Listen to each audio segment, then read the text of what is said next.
And finally, from Canada, Justin Trudeau, once the face of modern Canada and a global liberal icon, now finds himself at the center of one of the most dramatic political downfalls in Canadian history. From his meteoric rise in 2015, fueled by promises of change and optimism, to his devastating collapse in 2024, Justin Trudeau's trajectory had nothing short of a cautionary tale. Scandals, policy missteps, and a growing disconnect with voters have unraveled his image as a progressive trailblazer. With mounting public disapproval, international rifts, and internal dissent, Prime Minister Trudeau's future is now uncertain. How did such a powerful leader with so much promise lose his grip on power? Our final report dives deep into the tumultuous year that Justin Trudeau just faced. Canada is often celebrated for its breathtaking landscapes and multicultural society and has always taken pride in its progressive politics. However, in 2024, the nation's political stage became a spectacle of unraveling promises and shattered ideals. At the center of drama stood Justin Trudeau, a leader once hailed as Canada's golden boy. It's an incredible pleasure for me to be here today before you to present to Canada a cabinet that looks like Canada. We have an awful lot of work to do in the coming weeks, months, and years. But I know that Canadians expected us to come together and put forward a team that is going to be able to deliver on the change, on the ambitious plan for this country that the Liberal Party ran on, and that's exactly what we are going to deliver. From his meteoric rise to his devastating fall, Trudeau's journey from hero to zero is a cautionary tale of misplaced faith and political hubris. I don't want to compare him to other men. He's the most handsome man I've ever laid eyes on.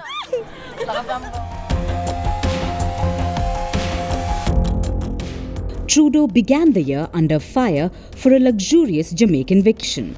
Reports revealed that he stayed at a $9,300 per night villa owned by a wealthy family friend.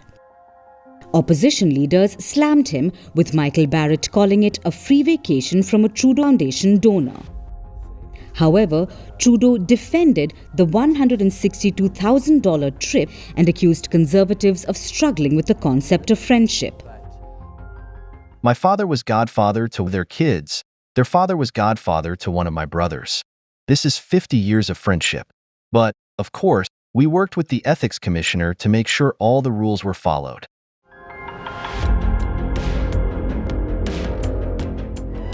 Fast forward to March, when Canada's diplomatic relations with India collapsed after already being in a free fall.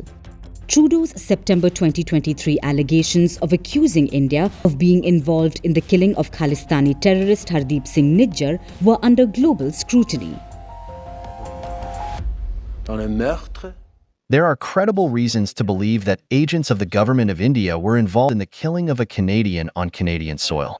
That is something of the utmost and foundational importance in a country of rule of law, in a world where international rules-based order matters. And we call upon the government of India to engage us, to move forward on getting to the truth of this matter. Allies questioned the evidence, with even New Zealand's Deputy Prime Minister calling the claims unfounded. As a trained lawyer, I look okay. So where's the case? Where's the evidence? Where's the finding right here, right now? Well, there isn't one. And India's firm rebuttal further opposed Trudeau's weakened international standing. What began as a bold accusation now seemed like a wrecked gamble. So, we have seen those comments of the Prime Minister Trudeau that he believes in one India policy. But so far, the actions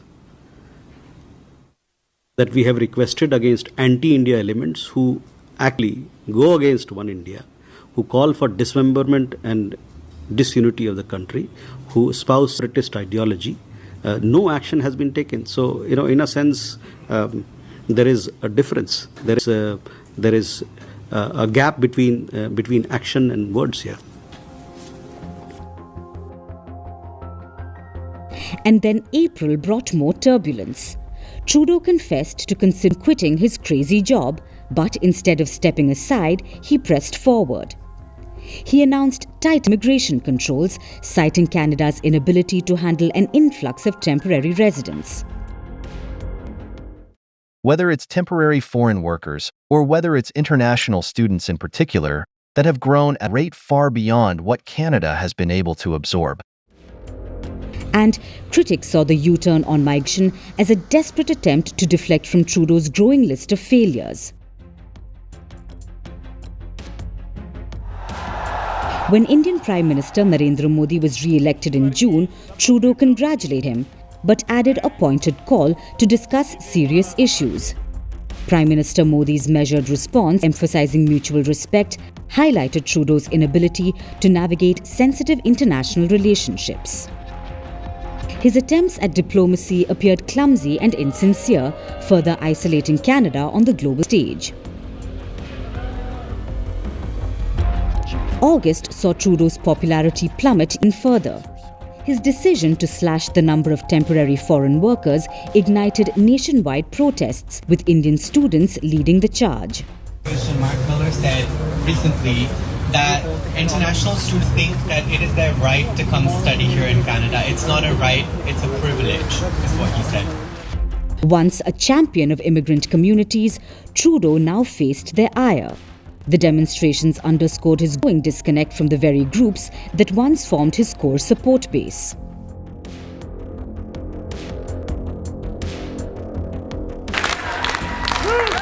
September delivered a blow to Trudeau's government. Jagmeet Singh's New Democratic Party withdrew its support, accusing the Liberals of betraying voters. The supply and confidence agreement with Justin Trudeau. Today, I notified the Prime Minister that I've ripped up the supply and confidence agreement. Canadians are fighting a battle for the future of the middle class. Justin Trudeau has proven again and again he will always cave to corporate greed. The fact is, the Liberals are too weak, too selfish, and too beholden to corporate interests to fight for people. They cannot be the change. They cannot restore the hope. They cannot stop the Conservatives. The move triggered a no-confidence vote, and Trudeau's leadership teetered on the brink. Whispers of dissent within his own party grew louder, with calls for his resignation gaining momentum. The message that I've been getting loud and clear, and more strongly as time goes by, is that it is time for Trudeau to go. And I agree.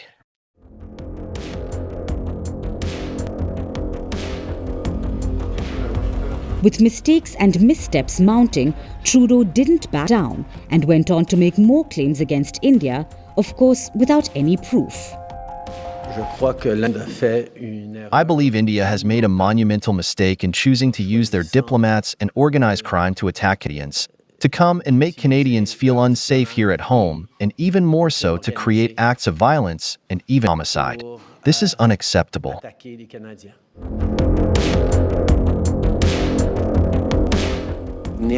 And then came the month of realization.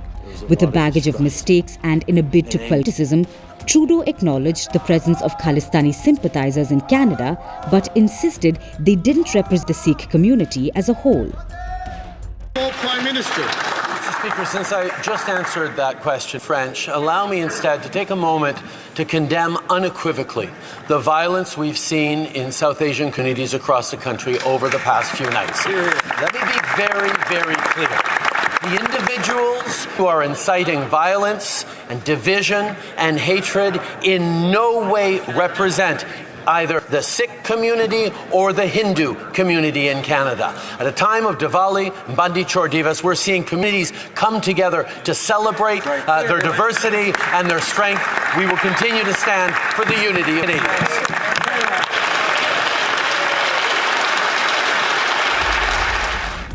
The remarks pleased no one.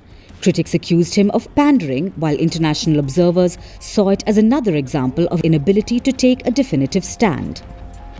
With realization came a dual crisis. As Trudeau admitted to mistakes, he faced a fresh challenge as Donald Trump threatened devastating tariffs on Canadian exports. Trudeau's frantic attempts to avert an economic fallout revealed a leader struggling to keep his head above water.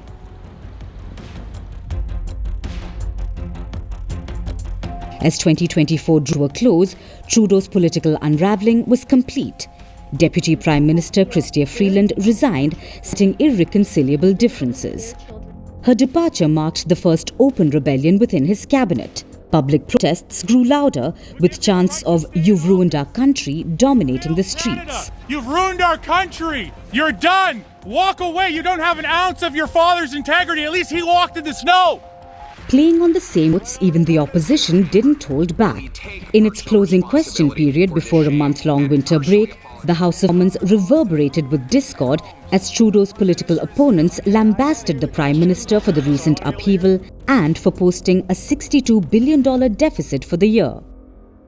People are right to be angry. We've got a Prime Minister who's more interested in protecting his own job than defending Canadians against Trump. We've got a Prime Minister who's failed to defend workers from rich CEOs like the Conservatives love, who continue to rip off Canadians and drive up the cost of food and homes. The Prime Minister is, for New Democrats, it's always workers first and not CEOs. And not CEOs who the Conservatives want to defend. So will the Prime Minister acknowledge he has failed? He has to quit.